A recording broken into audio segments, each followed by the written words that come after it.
jour on croit, un jour on croit, un jour on meurt, un jour on est, un jour on est, jour on croit, un jour on meurt.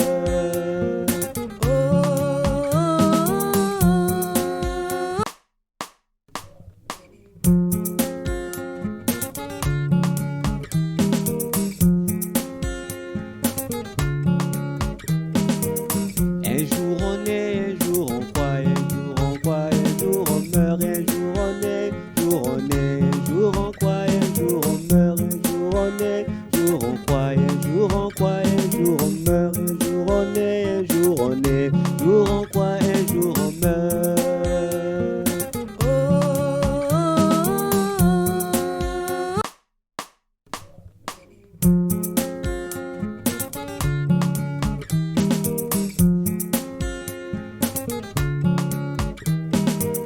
Un jour on est, un jour on croit, un jour on croit, un jour on meurt, un jour on est, jour on est, un jour on croit, un jour on meurt, un jour on est, jour on croit, un jour on croit, un jour on meurt, un jour on est, un jour on est, jour on croit, un jour on meurt.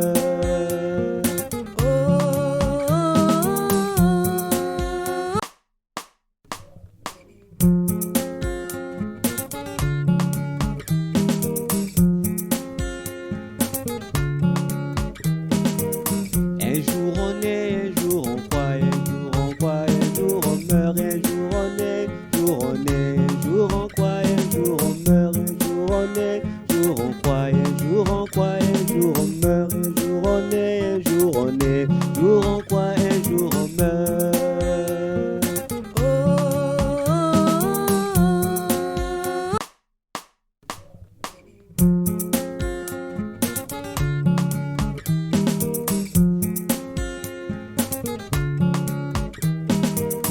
Un jour on est, un jour on croit, un jour on croit, un jour on meurt, un jour on est, jour on est, un jour on croit, un jour on meurt, un jour on est, jour on croit, un jour on croit, un jour on meurt, un jour on est, un jour on est, jour on croit, un jour on meurt.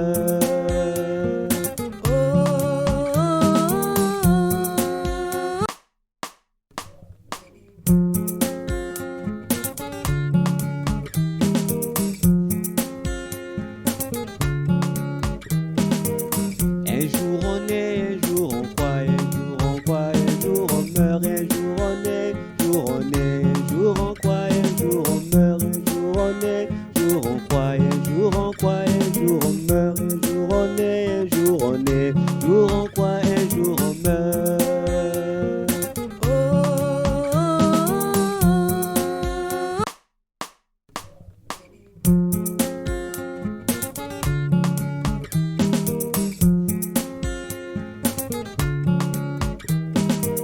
Un jour on est, un jour on croit, un jour on croit, un jour on meurt, un jour on est, jour on est, un jour on croit, un jour on meurt, un jour on est, jour on croit, un jour on croit, un jour on meurt, un jour on est, un jour on est, jour on croit, un jour on meurt.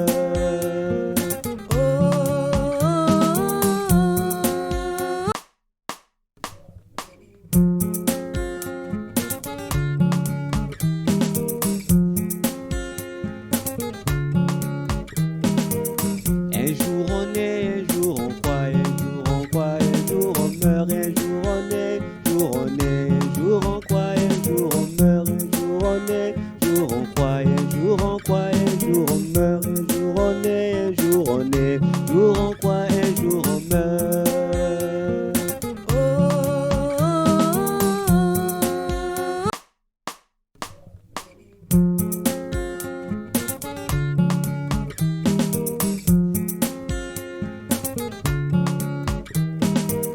Un jour on est, un jour on croit, un jour on croit, un jour on meurt, un jour on est, jour on est, un jour on croit, un jour on meurt.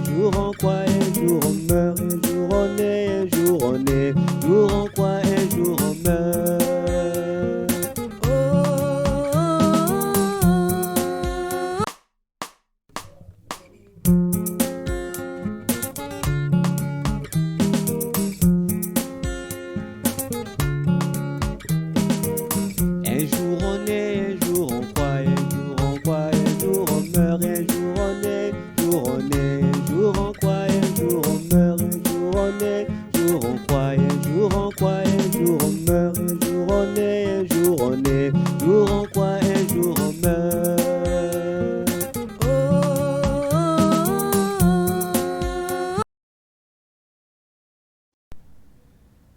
Bien-aimés dans le Seigneur, bonjour, bonsoir.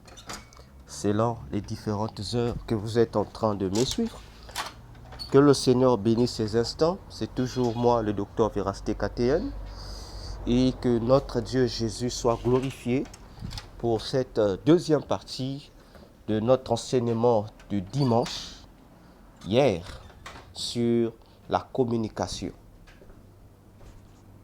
C'était une information que le Seigneur a donnée. J'avais dit que je prendrais la relève pour rentrer en profondeur et c'est ce que je veux faire ce matin. Peut-être qu'il y aura encore une troisième partie, je ne sais pas, mais je me mets à vous expliquer les choses. Comme ça, comme une sorte d'explication seulement sur ce que le Seigneur nous a dit le dimanche. Alors que l'Esprit de Dieu, de Jésus, vous communique les facultés divines pour comprendre. Et peut-être dans la troisième partie le dimanche prochain, je reviendrai sur ça, cette fois-ci en long et en large. Nous allons rentrer en profondeur, élément par élément. Pourquoi avoir une intimité, plutôt une sanctification, une sainteté profonde dans notre intimité avec le Seigneur Jésus? Simplement parce que c'est cet état, ce degré de sainteté qui nous amènera à nous identifier à la stature parfaite de Christ. C'est ce qui nous permet d'avoir la stature parfaite de Christ, c'est-à-dire d'être comme Dieu. En rapport avec Matthieu 5, le verset 40, dans lequel Jésus nous demande d'être saints au même degré que notre Père qui est dans les cieux. C'est inimaginable pour le commun des mortels, pour les humains, car même les enfants de Dieu sont troublés lorsqu'ils écoutent cela, à cause de l'état péché, le péché de l'homme, à cause de la nature perverse et corruptible de la nature humaine. On se dit que c'est impossible. Alors que, comme je l'ai toujours répété, jour après jour, que pour Jésus, c'est possible. Et oui, c'est possible. Pour dire que la sanctification ou la sainteté profonde dans notre intimité avec le Seigneur Jésus-Christ est la clé, je dis bien, est la clé de notre future éternité à côté de Christ. Voilà pourquoi vous allez constater que le diable et ses anges déchus attaquent les enfants de Dieu pour un seul objectif. C'est simplement pour les empêcher d'accéder au ciel. Attention, le diable attaque les enfants de Dieu, c'est pour les empêcher d'avoir accès au ciel. Église du Seigneur, partout où vous soyez, frères, sœurs en Christ, vous devez comprendre une chose.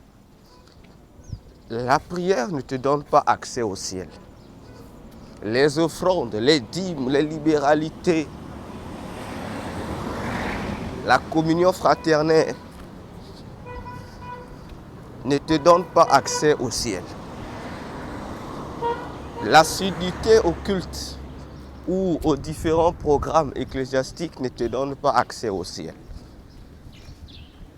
Oui, l'unique chose qui nous donne l'accès au ciel, c'est la sainteté. Les autres choses que nous pouvons faire, la méditation de la parole de Dieu, la prière et autres,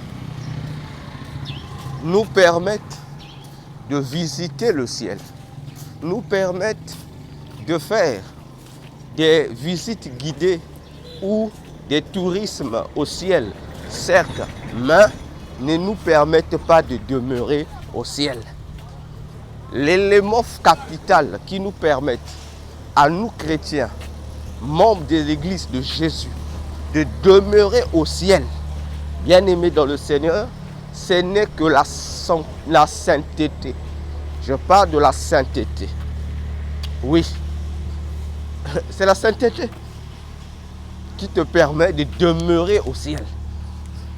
Parce qu'il y a une différence entre séjourner au ciel, c'est-à-dire venir pour une visite au ciel, et demeurer au ciel. Car l'objectif pour lequel Jésus est venu sur la terre, c'est lequel, bien-aimé?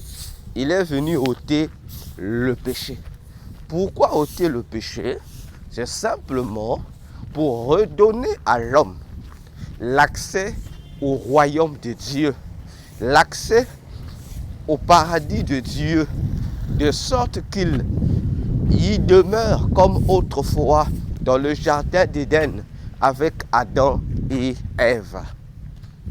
Le lieu de la demeure, le siège vital, le siège domiciliaire d'Adam et Ève, c'était dans le jardin d'Éden. Or, Genèse 2 nous dit que le jardin d'Éden, c'était le jardin privé de Dieu. Attention, ainsi, une fois que l'homme a eu à pécher, Dieu plaça 2 chérubins à l'entrée de ce jardin, à lui dit, pour empêcher à l'homme d'y avoir part. Ainsi, au moyen de la mort de Jésus, le sang versé de Jésus en accomplissant l'œuvre expiatoire pour quiconque croit ou croira en lui, redonne à l'homme cette opportunité de se présenter devant l'entrée du jardin d'Éden de Dieu pour y avoir accès. C'est-à-dire, les 2 chérubins qui gardent cette entrée lui libèrent la porte et il rentre. Raison pour laquelle dans Apocalypse 2, le verset 7, Jésus renchérit pour dire à celui qui vaincra, il lui sera donné la liberté d'entrer dans le jardin d'Éden et de Dieu pour manger le fruit de l'arbre de la vie. Vous comprenez ici avec moi, que cela vous plaise ou non, que cela nous intéresse ou pas, que tant que tu n'es pas saint, tant que tu ne marches pas dans une vie de sainteté, comme il se doit, tant que tu n'évites pas le péché, frère, sœur, sache que tu n'entreras pas au ciel. Tu pourras avoir l'opportunité d'aller visiter le ciel, c'est vrai, mais y demeurer, faire du ciel ta demeure éternelle. À côté de Dieu, tu n'auras pas. Je vous dis, parce que le ciel appartient à ceux qui sont saints. C'est pourquoi c'est appelé l'assemblée des rachetés de Dieu.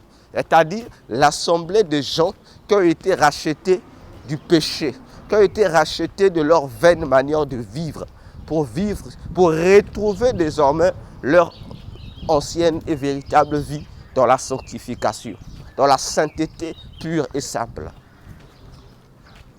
Vois-tu?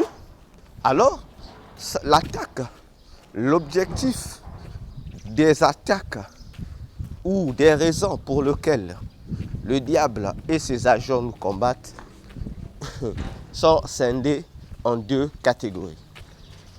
Et l'objectif de base dans ces deux catégories, c'est quoi? C'est simplement empêcher l'homme d'entrer au ciel.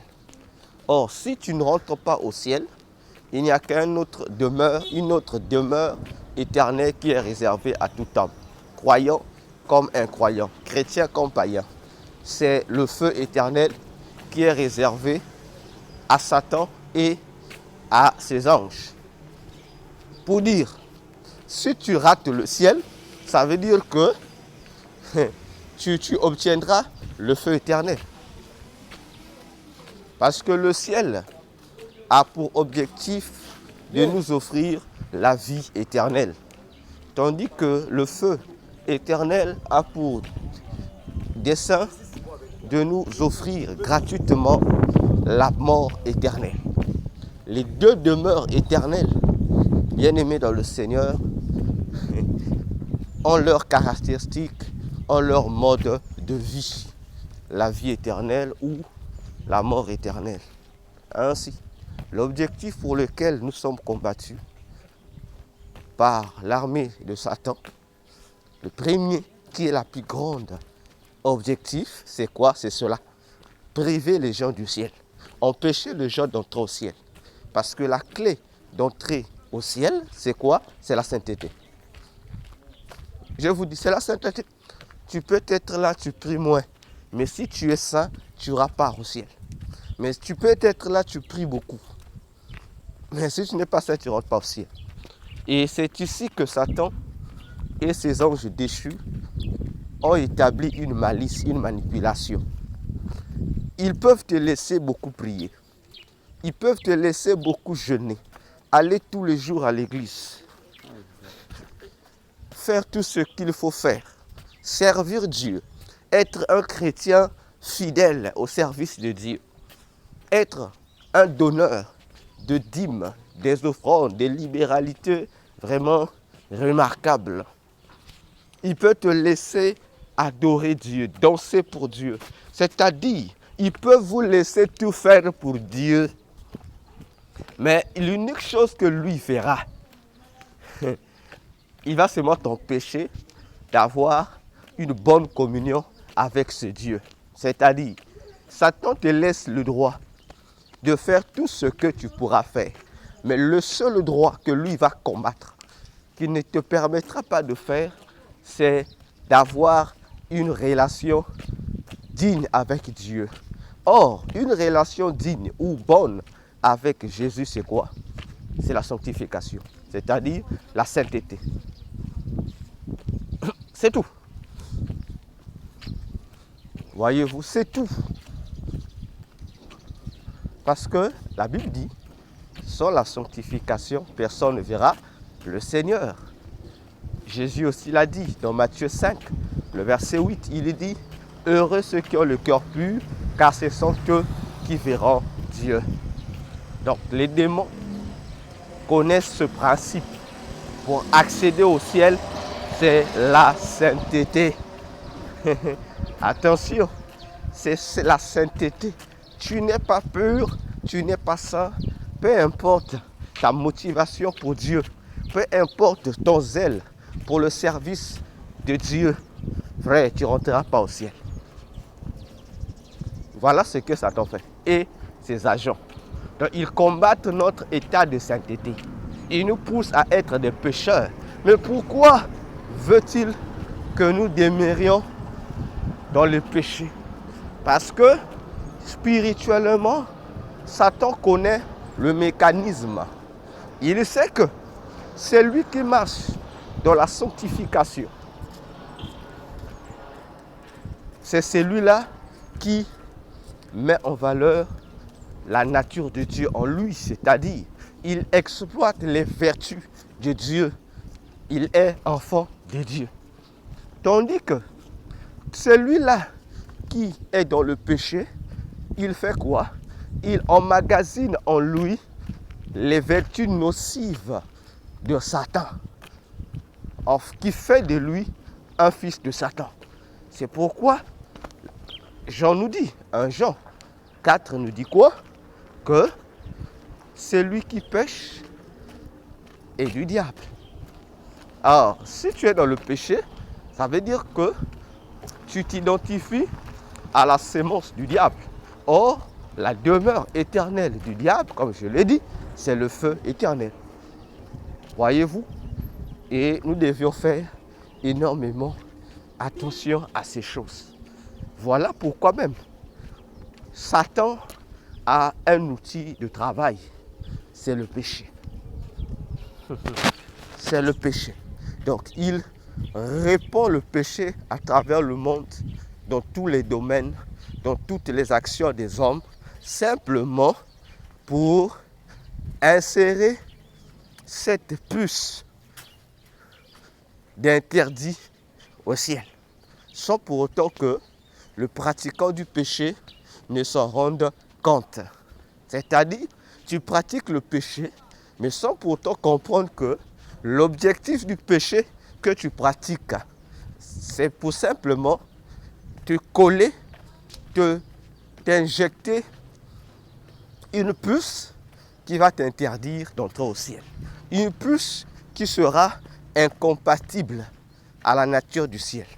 Donc lorsque tu mourras, ou lorsque tu seras vivant au jour du jugement dernier, après le jugement dernier, le ciel te jugera indigne. Et tu ne pourras pas avoir accès par rapport à la sémence qui t'a été communiquée. Tandis que, deuxième catégorie de l'attaque du monde des ténèbres contre nous, les enfants de Dieu, c'est quoi? C'est nous attaquer cette fois-ci, c'est la mission secondaire du diable. Nous attaquer cette fois-ci dans l'objectif simplement de quoi faire quoi? De nous empêcher, nous les enfants de Dieu et nous les humains, à jouir des bénédictions que Dieu a incorporées dans notre destinée. Voilà la différence. L'objectif principal, nous empêcher d'entrer au ciel, ça c'est une autre chose. Et l'autre objectif, c'est nous empêcher de jouir, de bénéficier de tous les bonheurs, de toutes les bénédictions que lui, Dieu, a eu à incorporer dans notre destinée. Voyez-vous? C'est pourquoi ils nous combattent pour ça. Car pour Satan, nous voir entrer au ciel, ça l'énerve. Parce que lui, on a été expulsé. Deuxièmement, pour Satan, nous voir heureux par rapport aux bénédictions de Dieu, nous voir jouir des bénédictions divines, l'énerve. Parce que lui, il en avait également été privé. Donc du coup, il fait une revanche contre tous les enfants de Dieu. Revanche contre tous les humains étant des créatures de Dieu. Donc il fait sa revanche contre nous. Donc nous empêcher d'avoir part au ciel d'où lui il a été expulsé et nous empêcher également de jouir des bénéfices de toute bonne œuvre qui provient de Dieu. Voilà l'objectif des attaques de Satan. Alors, c'est pour cette raison même que les trois bénéfices évoqués par Jésus ici s'imposent. Parce que la régénérescence établit la procédure de la régénération et de la restauration. Parce que l'objectif de la régénérescence, c'est faire quoi? C'est mettre dans notre vie des mécanismes, des dispositifs fiables pour nous amener à bénéficier de la régénération divine ainsi que de la restauration divine. Voyons-nous? Et cela est très important pour le chrétien de le comprendre. Tu ne peux pas entrer dans la phase, cette phase-là, s'il n'y a pas la sainteté. Ça veut dire que la régénérescence, c'est le commencement. Les bases primaires sont imposées dans la première étape, dans le premier bénéfice.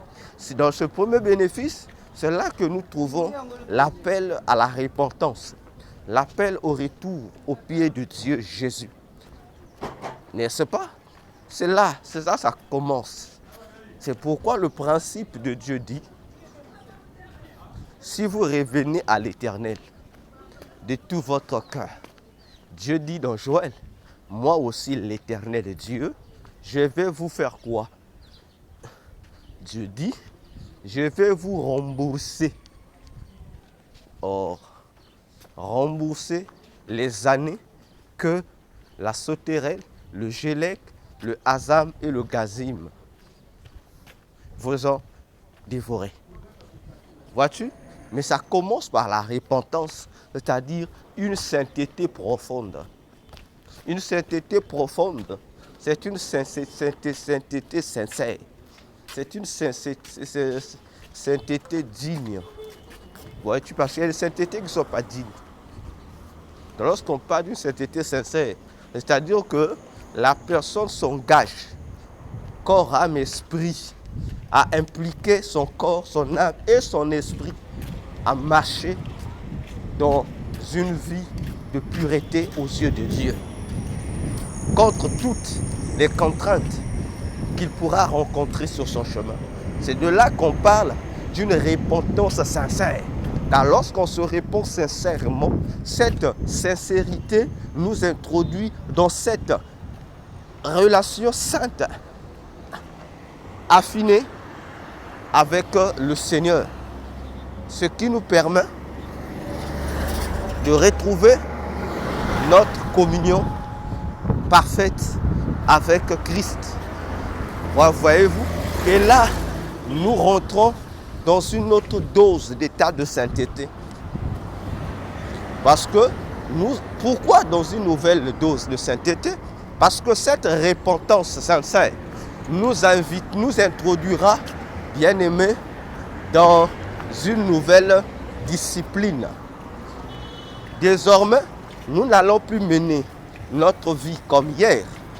Désormais, nous allons nous imposer encore des nouvelles lois strictes pour nous empêcher demain de nous éloigner de Dieu, pour nous empêcher à l'avenir de rechuter dans le mal, de commettre encore le même péché pour lequel nous nous sommes repentis.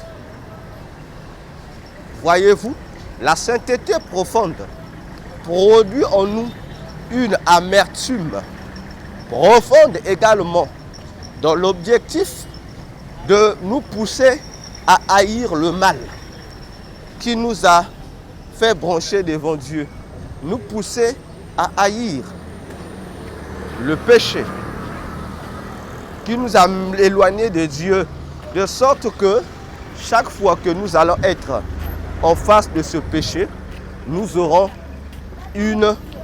un sentiment d'horreur. Nous allons prendre en horreur ce péché. Nous allons considérer ce péché comme étant quelque chose d'abominable, comme quelque chose de pourri à nos yeux. C'est-à-dire comme de la matière fécale. Automatiquement, ça crée en nous une logique psychologique, physique et spirituelle. C'est-à-dire, cette logique est physico-spirituelle.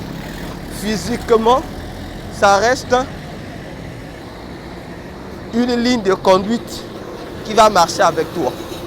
Spirituellement, ça sera la même ligne de conduite.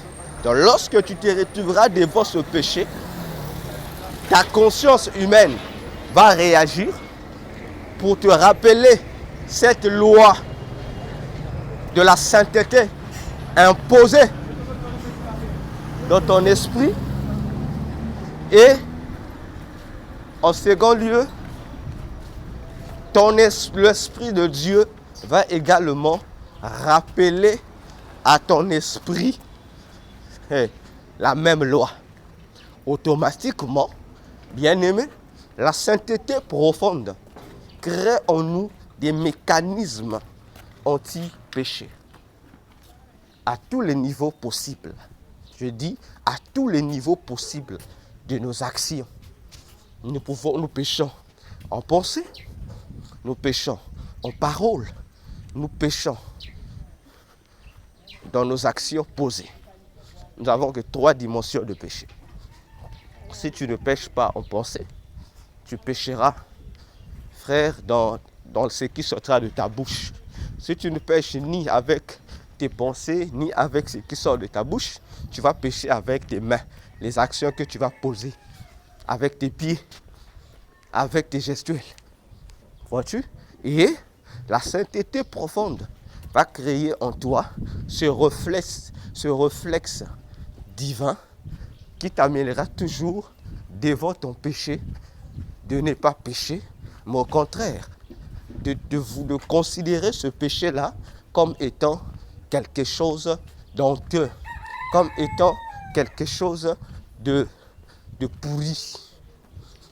Alors, automatiquement, tu verras que tu ne pécheras pas. C'est pourquoi la Bible dit ceci. C'est l'apôtre Paul qui dit que devant une tentation, en terre normale, il est impossible qu'un chrétien puisse tomber. On s'est dit comment? On sort, on dit mais nous sommes pécheurs, on donne tous les critères qu'il faut pour justifier notre état de péché. Mais Paul dit non, parce que devant chaque tentation, Dieu prévoit une voie de sortie. Ah, voilà ce que le Seigneur Jésus fait. C'est quoi la tentation? La tentation, ce n'est qu'une mesure de péché que Satan met devant nous, c'est tout. La tentation, c'est quoi? La tentation n'est rien d'autre que le péché que Satan met devant nous. Parce que l'objectif de la tentation, c'est attirer, à mordre à la maison. Vous voyez? La tentation est un couloir seulement. C'est juste une procédure que Satan met en place pour induire l'enfant de Dieu dans le mal. Alors, pendant que le diable met à la disposition de l'enfant de Dieu la tentation, Dieu aussi de son côté met à la disposition du même enfant de Dieu une porte de sortie. Voyons-nous?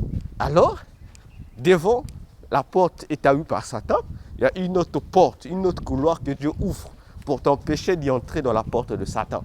Pour t'empêcher de pécher, Dieu ouvre une porte. Et la porte que Dieu ouvre, c'est quoi? C'est la régénérescence. L'ensemble des procédures pour te prévenir ou pour te mettre à l'abri du péché. Et dans l'ensemble, là, nous avons la repentance. Voyez-vous? La repentance sincère.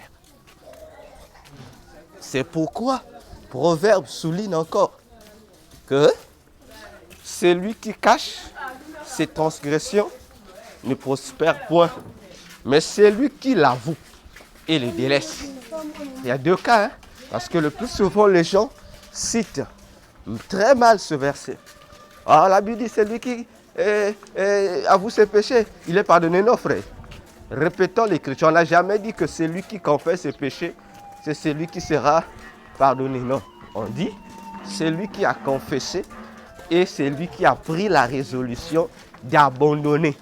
C'est-à-dire que tu as confessé et tu prends une ferme résolution de ne plus refaire le même acte qui t'a éloigné de Dieu. Ce n'est que lorsque tu prends la résolution que le pardon t'est accordé. D'ailleurs, C'est le même principe aussi pour le salut. Dans Romains 10, qu'est-ce qu'il est dit? On dit, si tu confesses de tout ton cœur. Mais pourquoi on dit confesser de tout ton cœur? Confesser de tout ton cœur, c'est quoi? Ce n'est pas seulement déclarer avec les mots la chose que Jésus est Seigneur. Non. Ou que Jésus est Sauveur et Seigneur. Non. Ou que je crois qu'il est mort pour moi. Non. On te demande de le confesser de tout ton cœur. C'est-à-dire que cette confession ne doit pas seulement se limiter avec les mots de la bouche, mais elle doit aussi se matérialiser dans tes actions. Voilà l'objectif. Donc tu confesses et cette confession doit être accompagnée des actions. Et quelles sont les actions? La première action de cette confession, on dit, c'est le baptême. La confession publique devant les gens maintenant.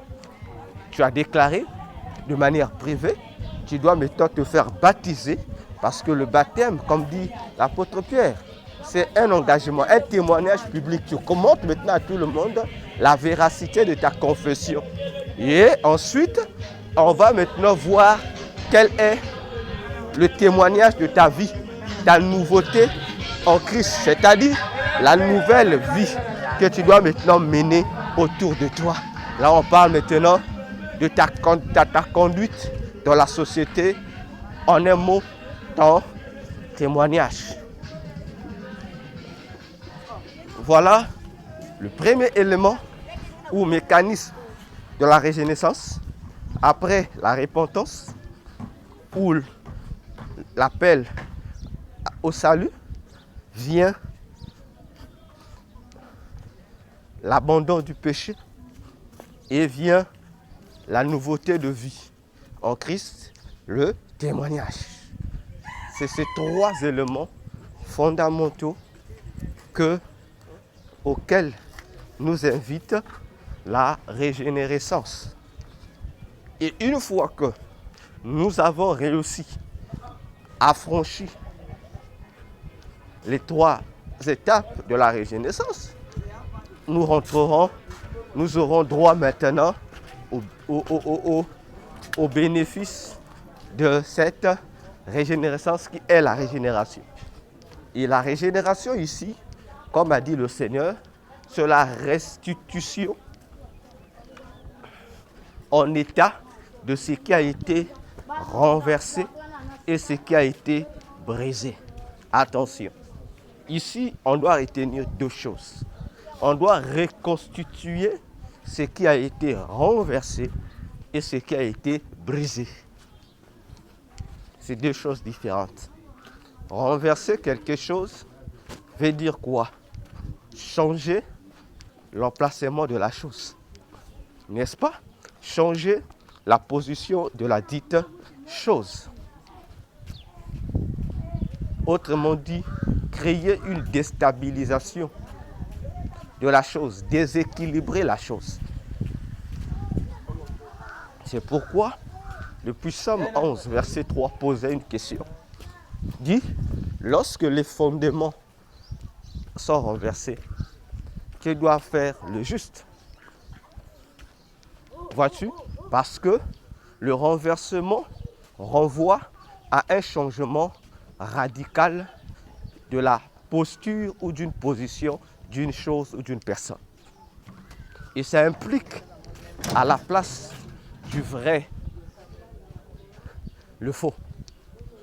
Et ici, ça concerne le principe. Ici, ça concerne le principe de l'âme. Lorsque dans la régénération, le Seigneur cherche à rétablir l'âme à sa place. L'âme qui a été déplacée de sa place doit regagner sa place. Or, quelle est la place de l'âme? La place de l'âme, c'est simplement jouer son rôle de représentante de la vie de Dieu en l'homme. C'est-à-dire prendre la vie de Dieu que Dieu communique au travers de l'esprit humain et le manifester dans ses œuvres, dans ses actes. Mais s'il faut que le péché nous impacte, le péché nous colonise, automatiquement, il y a modification d'ordre, il y a transformation ou renversement de la hiérarchie. L'esprit cesse d'être le maître du corps au profit de l'âme qui devient le maître du corps. Parce que Job le dit, Job 32:8, qu'en réalité, ce qui dirige l'être humain, ce n'est ni le corps, ce n'est ni l'âme, mais c'est son esprit. Et le péché en l'homme modifie le blanc. Le péché fait de l'esprit l'esclave de l'âme. Alors que d'après Dieu, c'est l'âme qui doit être la servante de l'esprit. Voyez-vous, c'est ça l'objectif du renversement du fondement. Parce que le fondement, c'est le principe établi pour le fonctionnement d'une chose ou d'une personne. Et c'est ce qui est de notre cas ici lorsque nous parlons de cette affaire sur le renversement des fondements. Et lorsque la personne revient à Christ de tout son cœur, le Saint-Esprit donne à l'esprit de l'homme le pouvoir de cette restauration, le pouvoir de cette restitution. On restitue à l'esprit son pouvoir et on restitue à l'âme aussi son pouvoir. Voilà ce qui fait la différence dans l'ordre fonctionnel des choses. Parce que l'âme est représentée également dans la Bible, dans son rôle usurpateur de patron du corps par la chair. C'est pourquoi lorsque l'âme est le maître du corps, on dit que l'homme est un animal. Parce qu'il est dirigé par des passions qui n'ont rien à voir avec Dieu. C'est le conflit qui s'établit, démasqué, détaillé par Galates 5:22.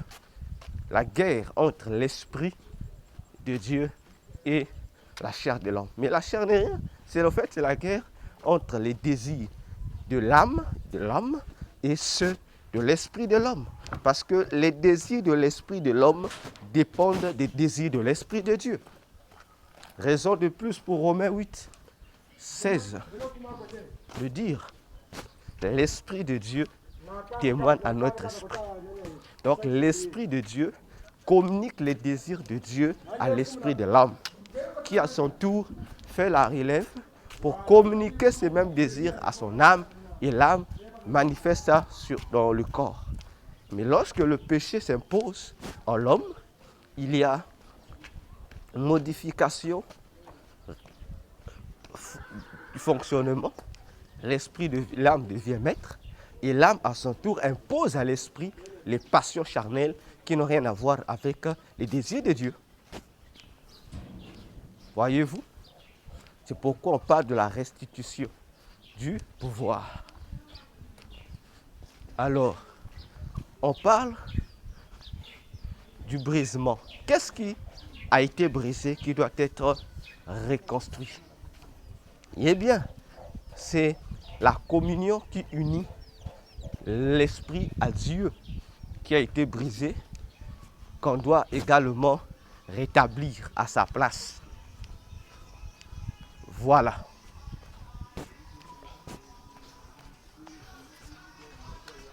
Et une fois que cette étape est finie, nous passons à une autre étape de la restauration.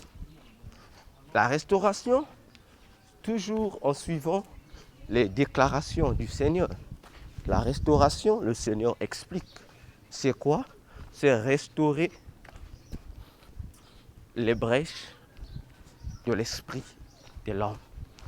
C'est-à-dire, c'est recréer les mécanismes vitaux de l'esprit humain à l'homme.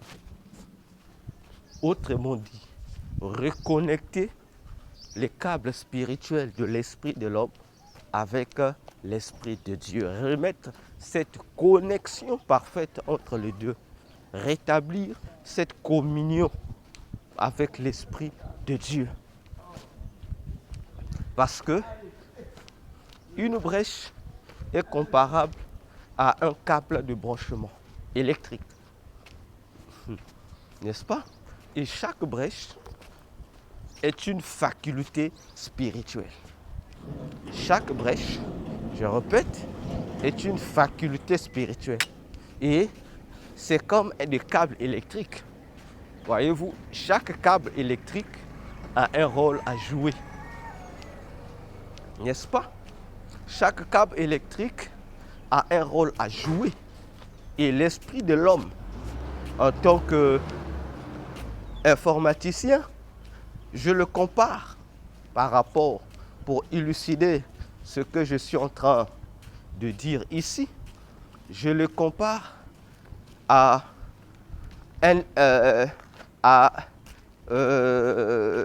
l'UC, c'est-à-dire à l'unité centrale d'un ordinateur. Vous voyez que l'unité centrale d'un ordinateur a plusieurs ports de connexion, de ports USB aujourd'hui, plusieurs ports de connexion, n'est-ce pas? Et c'est ainsi qu'est également semblable l'esprit humain. L'esprit humain est également semblable à cela. Comment? Remarquez, chaque câble qu'on connecte à l'unité centrale joue un rôle, n'est-ce pas?